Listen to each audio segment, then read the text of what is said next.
নমস্কার, সকলকে স্বাগত জানাই ইনভেস্ট উইথ নিশান চ্যানেলের পক্ষ থেকে। আমি গত দুদিন ধরে দুটো আইপিও সংক্রান্ত ভিডিও আপনাদেরকে দিয়ে দিয়েছি। আপনারা একটু চ্যানেলে ঢুকে দেখে নিতে পারেন।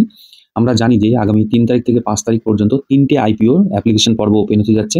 তার মধ্যে একাস লিমিটেড এবং মিশো যে অনলাইন প্ল্যাটফর্মটি রয়েছে ই-কমার্সের, সেটাকে নিয়েও আমি আলোচনা করে দিয়েছি। ভিডিওটি একটু দেখে নেবেন। এবং থার্ড যে আইপিওটি নিয়ে আলোচনা আমি এখনো পর্যন্ত করিনি, সেটা নিয়ে আজকে আলোচনা করব।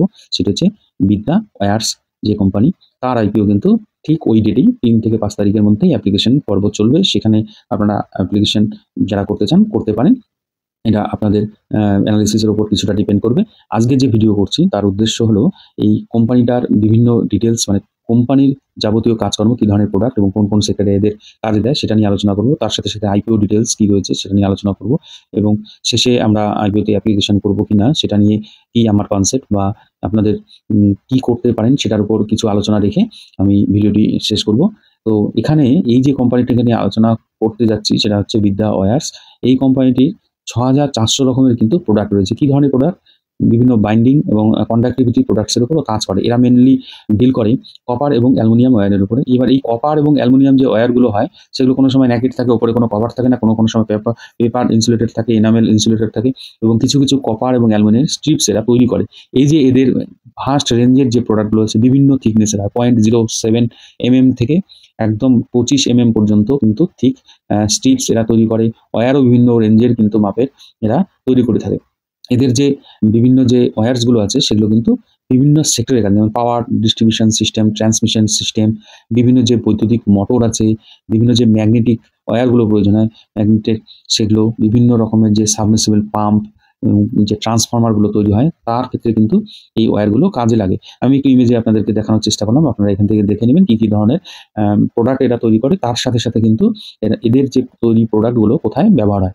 এবার এরা যে প্রোডাক্টগুলো তৈরি করে এখানে কিন্তু ব্যাকবোন একটা হেল্প এরা পায়, কারণ কি এরা কিন্তু এদের র মেটেরিয়ালটা নিজেরাই কিছুটা প্রসেস করে, যার জন্য এদের প্রোডাক্টগুলো কস্ট ইফেক্টিভ হয় এবং দামে কম হয়। এদের যে পিয়ার কোম্পানিগুলো বাজারে আছে তাদের সাথে একে আমরা একটু কম্পেয়ার করতেও পারি, কারণ কি এই সেক্টরে কিন্তু অনেক কয়েকটি কোম্পানি কিন্তু লিস্টেড রয়েছে।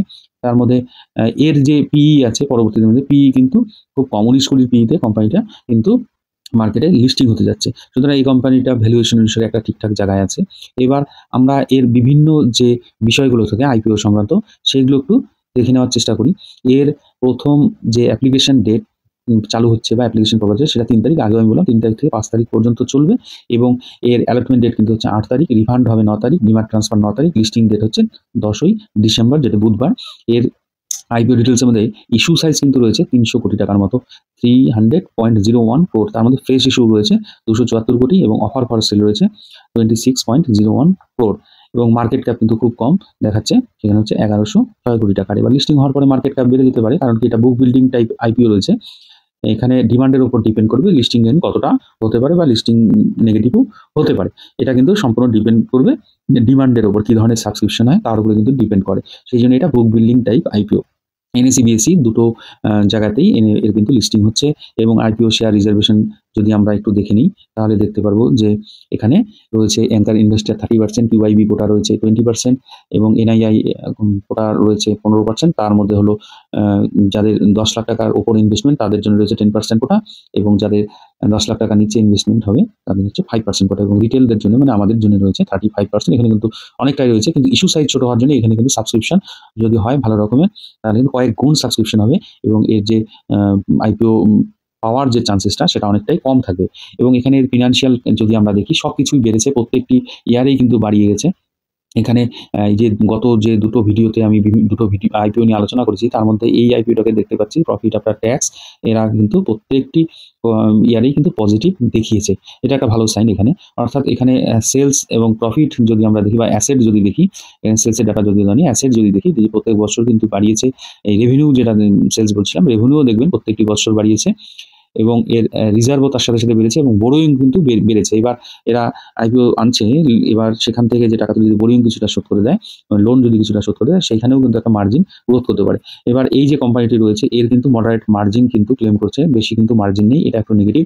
এখন যদি এদের ওই লোনটা শোধ করে দেয়, যেটা ওদের ডেট রয়েছে, তাতে হয়তো মার্জিন কিছুটা বাড়তে পারে, কিন্তু এখানে ফিনান্সিয়ালি যদি দেখা যায় এর সেলস গ্রোথ, প্রফিট গ্রোথ যথেষ্ট ভালো রয়েছে বলা চলে। ফিনান্সিয়ালি কোম্পানিটি মডারেট বা মডারেটের থেকে একটু স্ট্রংয়ের টেন্ডেন্সি কিন্তু রয়েছে। শুধুমাত্র যদি এদের যে মার্জিন আছে, মার্জিনটাকে যদি বাড়াতে পারে, তাহলে কিন্তু কোম্পানিটা ভালো রকমের গ্রোথ আগামীতে দেখাতে পারে। এবং এর যে পি আমি আগে বললাম 19 পিতে ট্রেড করছে, এই সেক্টরিয়াল অন্য কোম্পানির থেকে অনেকটা কমে কিন্তু বা কম ভ্যালুয়েশনে কিন্তু এই কোম্পানিটা লিস্টিং হতে যাচ্ছে। এই কোম্পানিটার কিন্তু এটা একটা পজিটিভ দিক। এবার এর ছাড়াও এই কোম্পানিটার যে ব্যাপ্তিটা রয়েছে, এটা কিন্তু ডাইভার্সিফাইড কাস্টমার বেস কিন্তু রয়েছে। 318 plus customers including 19 plus international clients across 18 countries, মানে 18টি কান্ট্রিতে এরা বিজনেস করে। ইন্টারন্যাশনাল ক্লায়েন্ট রয়েছে 19-এর উপরে এবং কাস্টমার আছে 318টি। এরা কিন্তু বিভিন্ন কোম্পানিকে সাপ্লাই দেয়, B2B বিজনেসটা করে OEM এর মতো। একদম স্পেশালাইজড প্রোডাক্ট এটা তৈরি করবে এবং টার্গেটেড কাস্টমারের কাছে বিক্রি করে। এবার আমাদের যে ইভি সেক্টর বা রিনিউয়েবল সেক্টর, এগুলো কিন্তু বুমিং সেক্টর। এই যে পাওয়ার সেক্টর, ইভি সেক্টর এবং রিনিউয়েবল এনার্জি সেক্টর, প্রত্যেকটি কিন্তু একটা ভারতবর্ষের রেসপেক্টে যদি আপনি চিন্তা ভাবনা করেন, সেখানে কিন্তু একটা হাই ডিমান্ড কিন্তু রয়েছে। সেই সেক্টরে এরা কিন্তু প্রোডাক্ট সাপ্লাই দেয়। সুতরাং এই কোম্পানিটার লং টার্ম একটা গ্রোথ করার প্রবাবিলিটি কিন্তু আমরা দেখতে পাচ্ছি। এখানে এরা মেনলি কপার এবং অ্যালুমিনিয়াম বেস কাজ করে।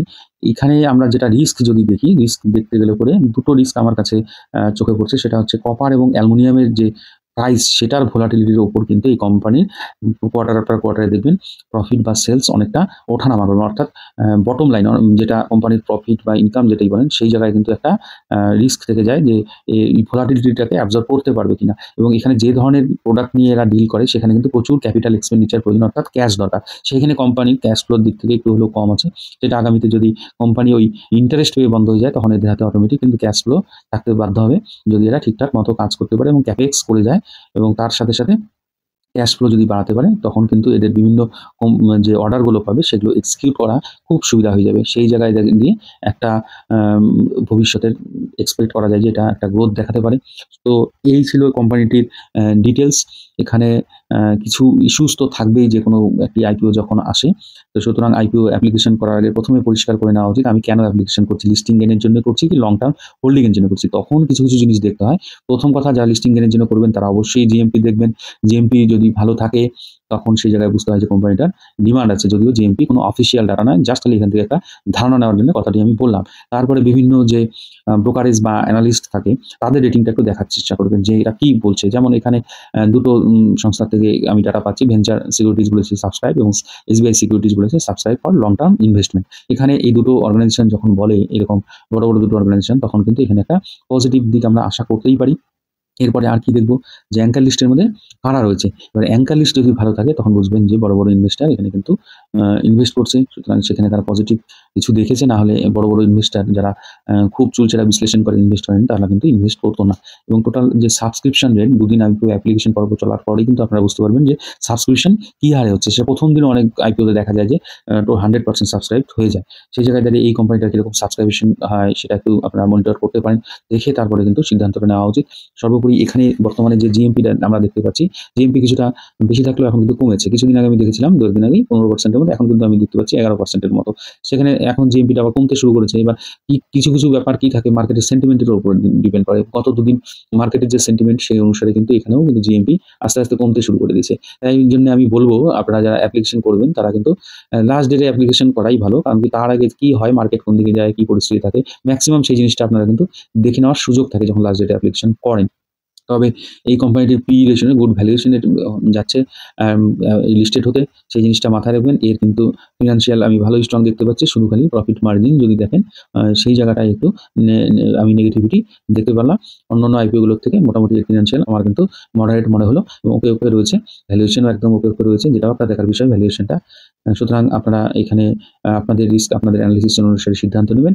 আমি লাস্ট ডেটে অ্যাপ্লিকেশন করতে পারি, তবে আমি যে জিনিসগুলো বললাম কোন কোন পয়েন্টগুলো দেখতে হয়, সেই পয়েন্টগুলো দেখেই আমি অ্যাপ্লিকেশনের সিদ্ধান্ত পরিবর্তনও আবার করতে পারি। সুতরাং আপনার রিস্ক, আপনার অ্যানালিসিস, তারপর আপনার সিদ্ধান্ত আপনাকে নিতে হবে, নিয়ে আপনি এগিয়ে চলুন। তো ভিডিওটি যদি ভালো লাগে তাহলে একটু লাইক করবেন, কমেন্ট করবেন, শেয়ার করবেন। যারা আমার চ্যানেল নতুন দেখছেন তাদেরকে বলবো চ্যানেলটিকে সাবস্ক্রাইব করবেন। ধন্যবাদ, ভালো থাকবেন।